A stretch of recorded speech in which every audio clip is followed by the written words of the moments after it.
dihabisi. Dan statement itu terbuka loh, Gus Dur. Dugaan Anda kata-kata dihabisi ini, dihabisi karirnya atau dibunuh? Tanya Pak Harto.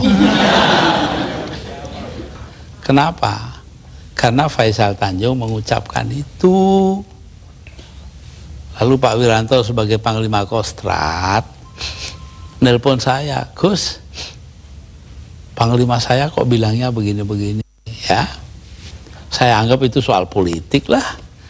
Pak Harto juga bukan soal pribadi kok, itu soal politik.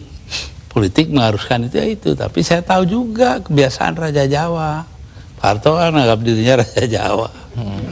Apa yang dilakukan tangan kanan, tangan kiri nggak boleh tahu.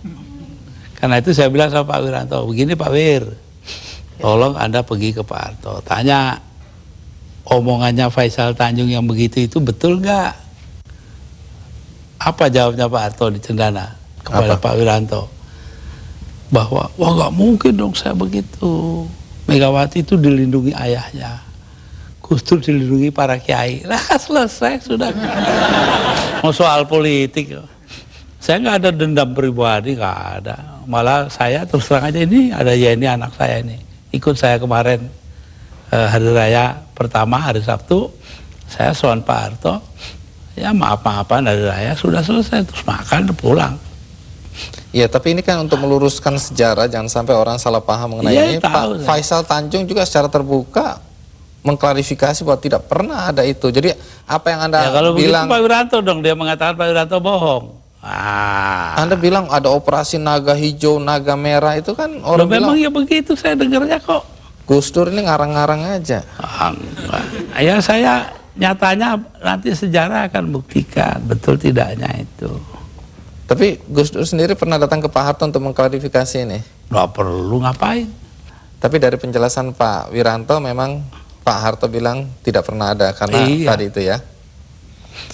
Kayak kemarin ini, saya ke tempatnya Pak Harto. Sepulang saya dengan suara terbata-bata karena Pak Harto itu sudah banyak lupa. Itu ngomong kepada para ajudannya. Ngomongnya apa? Saya pengen ngomong dengan Gus Dur panjang-panjang tapi nggak bisa. Itu tuh. Coba. Kenapa nggak bisa? Ya karena dia pelupa itu, terbanyak yang lupa. Pak Harto itu orang pinter loh. Jasanya bagi bangsa ini besar sekali walaupun dosanya juga besar.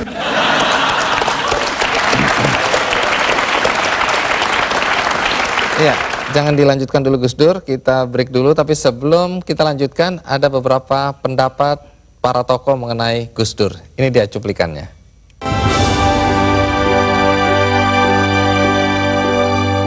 Gus Dur ini manusia yang langka dan kontroversial, aneh, tapi juga jenius. Gus Dur terlalu maju buat Indonesia. Jadi Indonesia sendiri belum siap untuk menerima pemimpin seperti Gus Dur. Maka dari itu terjadi kontroversi karena Indonesia sendiri masyarakatnya memang belum siap untuk memperoleh pemimpin seperti Gus Dur. Di mata saya Gus Dur adalah pertama yaitu kawan sahabat saya. Karena sebelum jadi presiden saya sudah kenal sama beliau, sering bersama-sama dalam dialog, dalam seminar, sebagai narasumber. Yang kedua, Gus Dur adalah juga atasan saya. Saya senang sebab sebelumnya presiden kita tidak pernah memberikan pernyataan kontroversial, tapi malah bertindak kontroversial dengan korupsi, kekerasan, dan penyembelihan hak asasi manusia. Jadi saya senang ada presiden yang memperjuangkan pluralisme, demokrasi, yang untuk Indonesia dianggap kontroversial. Sebagai pribadi dia orang yang paling memberikan kesan pada saya dalam hidup saya karena penuh dengan warna dan penuh dengan substansi. Itu saya mendatangi Gus Dur sebagai ulama yang diakui oleh 40 juta umat di Indonesia. Saya sangat mengidolakan Gus Dur, otomatis saya juga pastinya akan menghormati dan meyakini apa yang menjadi fatwa dari seorang Gus Dur. Pada saat Bapak Presiden merencanakan mengeluarkan dekret, terjadilah perbedaan pendapat. Karena sebagai Menko Polhuskam, saya menganalisa kalau dekret sampai keluar, keadaan akan semakin memburuk. Itu kira-kira mungkin sudah 20 tahun yang lalu ya. Nanti saya kenal Gus Dur sudah lama. Tapi mengenai koalisi itu akan secara alamiah nanti.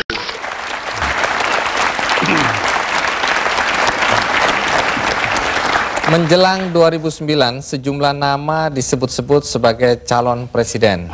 Selain SBY, Megawati, Yusuf Kala, nama Gus Dur juga mulai disebut-sebut.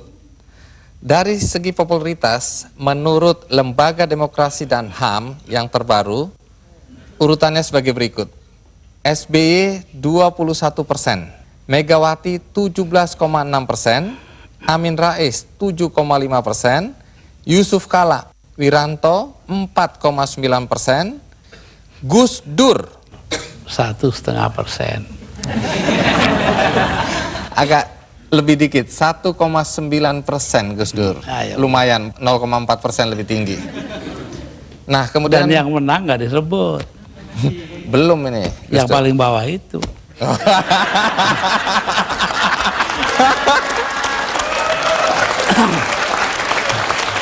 Pertanyaannya, apakah Gus Dur juga berminat mencalonkan diri sebagai presiden pada pemilu 2009 nanti? Saya ini kalau diperintahkan oleh 5 sesepuh, ya saya akan jadi calon. Tanpa tim sukses, tanpa duit. Dulu begitu. Kalau Gus Dur maju tadi tanpa uang, tanpa macam-macam, lalu modal Gus Dur apa? Kepercayaan masyarakat. Apa Gus Dur yakin masyarakat masih percaya sama Gus Dur? Loh. Ayo ikut saya yuk, nanti kalau saya ke Situbondo 250.000 orang. Berbanding 100 atau 200 juta, sedikit sekali itu Gus. Loh, kalau cuman dia lah banyak. Saya ini tiap 2-3 hari sekali, 2 atau 3 hari sekali ini kiai kampung. Kalau mau ikut nanti hari Kamis ke Cicalengka dengan saya, tempatnya Ajengan Said. Itu 3.000 kiai kampung. Kembali ke dalam konteks Gus Dur akan mencalonkan diri, katakanlah setelah mendapat restu dari 2 kiai lainnya. Pertanyaannya, dengan kondisi penglihatan yang terkendala ini Gus Dur, dan itu menjadi hambatan ketika Gus Dur dulu mau maju oleh KPU, dianggap bahwa tidak memenuhi persyaratan kesehatan fisik, melanggar undang-undang. Tapi kan itu masih ada sampai sekarang Gus Dur. 4 buah undang-undang karena KPU-nya dibiarkan curang. Kalau kemudian itu terjadi lagi sekarang ini tahun 2009? Ya biar aja, rakyat masih ada ini. Tapi Gus Dur berarti nggak bisa maju dong? Apa? Nggak bisa maju karena terkendala saya oleh... nggak butuh maju kok. Orang tua itu kan punya solusi sendiri nanti. Ini sedikit berandai-andai Gus Dur. Kalau akhirnya Gus Dur tidak maju, siapa tokoh yang Anda anggap pantas untuk memimpin bangsa ini ke depan? Lebih dulu tanyalah, apa yang harus diperbuat bangsa kita? Bangsa kita ini paling kaya di dunia, kok jadi paling melarat sekarang? Artinya? Karena korupsi dibiarkan, tidak ditindak.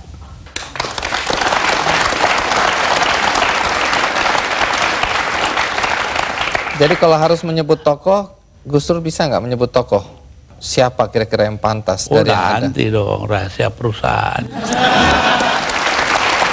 Baik.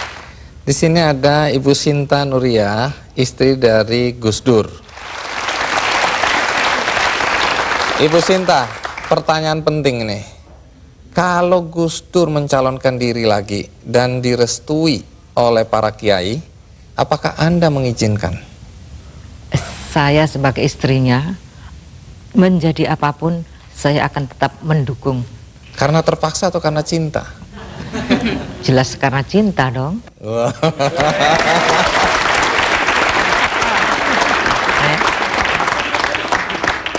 Tapi boleh tahu nggak, mana yang membuat Anda bahagia?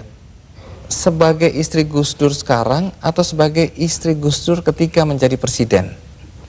Sebagai istri Gus Dur, baik sebagai presiden, sebagai orang biasa, sebagai kiai, atau sebagai apapun, saya akan tetap bahagia di sampingnya.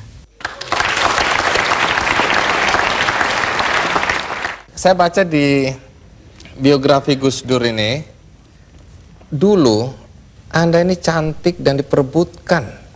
Sekarang sih masih cantik juga. Ya? Tapi dulu Anda cantik dan diperebutkan oleh banyak pemuda. Tapi yang tidak terungkap di sini, mengapa Anda mau kawin sama Gus Dur? Karena itu adalah kehendak Allah. Yakin? Saya yakin. Saya dapat informasi katanya Anda dipaksa oleh paman. Paman siapa? Jadi saya punya paman. Nanti dulu. Namanya Pak Aziz Bisri. Ya, dia marah. Loh kok Nurnya itu mau aja salaman dengan Abah Kiai Bisri Sansuri, kakek saya dari ibu. Kenapa? Saya kan juga pengen salaman. Nah, itu paman ngiri. Oh. Ibu Sinta, apa sifat-sifat Gus Dur yang paling menyenangkan buat Anda?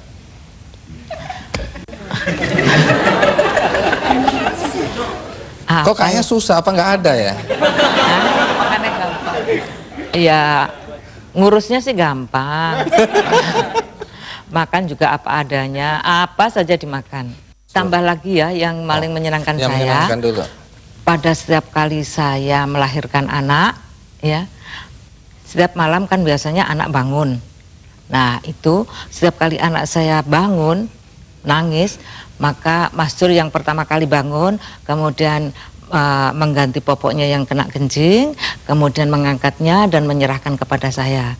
Saya tinggal netein, setelah anak saya tidur, kemudian diambil lagi, ditaruh di box lagi.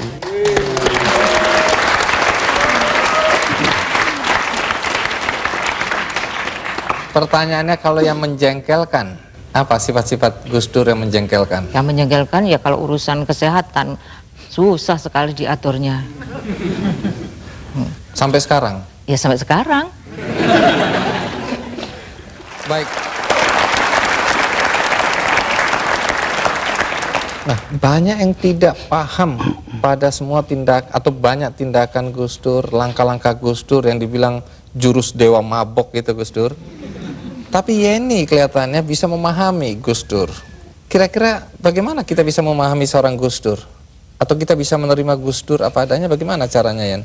Yang dikatakan oleh beberapa orang tadi yang diwawancara bahwa Gus Dur itu ahead of his time, sangat jauh melampaui zamannya.